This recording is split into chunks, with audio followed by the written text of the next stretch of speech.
Hello friends, मी अमृता डावरे तुमच्या सगळ्यांचं स्वागत करत आहे लोणार कट्टामध्ये। आज तुम्हाला मी लोणारातली सर्वात शांतता जागेवर घेऊन जाणार आहे। सो त्या जागेचं नाव आहे रायवूड गार्डन।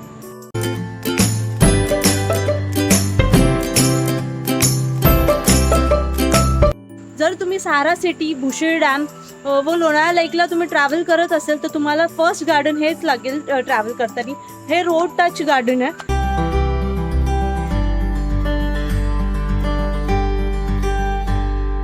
सो माझ्या मागे तुम्ही बघू शकता की सगळे मास्क लावून इथे इव्हनिंग आणि मॉर्निंग वॉकला येतात। फुल काळजी घेऊन ती राऊंड मारत असतात।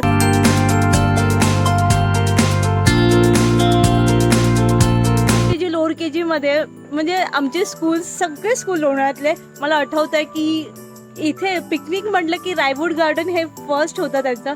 आम्हाला लहानपणी इकडे पिकनिकसाठी घेऊन आलेले।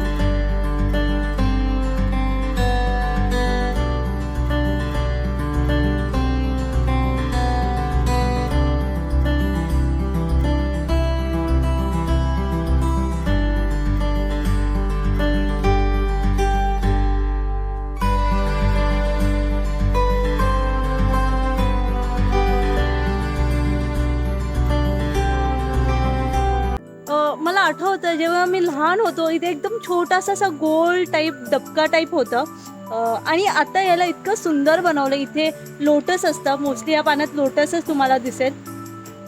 भारी वाटायचं मला लहानपणी। इथे मी लोटस बघायची ना, जाम खुश व्हायचे की अरे बापरे लोटस, म्हणजे लोटस आपल्याला खूप कमी बघायला मिळतं।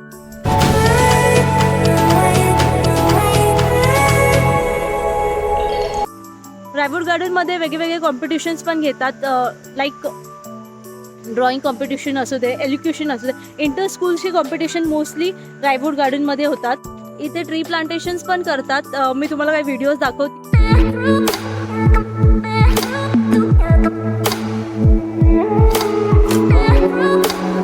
मॉर्निंग 6 ते संध्याकाळी 6 वाजेपर्यंत कधी पण तुम्ही रायवूड गार्डनला येऊ शकता। संध्याकाळी 6च्या नंतरून रायवूड गार्डन बंद करतात।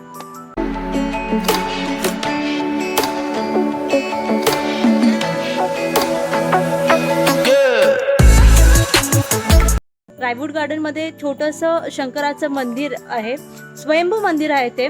येथे महाशिवरात्री, श्रावण सोमवार आणि त्रिपुरी पौर्णिमाला मोठा उत्सव साजरी केला जातो।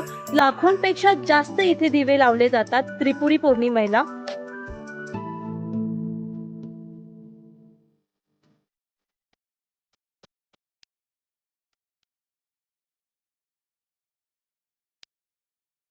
जर तुम्ही कधी पुणे व बॉम्बेवरून इकडे फिरायला आले असेल व कधी तुम्हाला एकदम शांतता ठिकाणी जायचं असेल तर ही बेस्ट जागा आहे लोणाळ्यातली रायवूड गार्डन। आणि जर तुम्ही टिफिन्स आणले असेल, जर तुम्हाला स्नॅक्स वगैरे करायचं असेल, स्नॅक्स खायचा वगैरे असेल तर तुम्ही ह्या गार्डनमध्ये येऊन खाऊ शकता, कारण की इथे बेंचेस आहे बसायला आणि सगळीकडे असं तुम्हाला स्वच्छताच दिसत असेल। सगळीकडे इथे स्वच्छताच आहे, तुम्हाला कचरा दिसणारच नाही ह्या गार्डनमध्ये। खूप क्लीन आहे हे गार्डन। सो तुम्ही कधी आलात तर नक्की विजिट करा।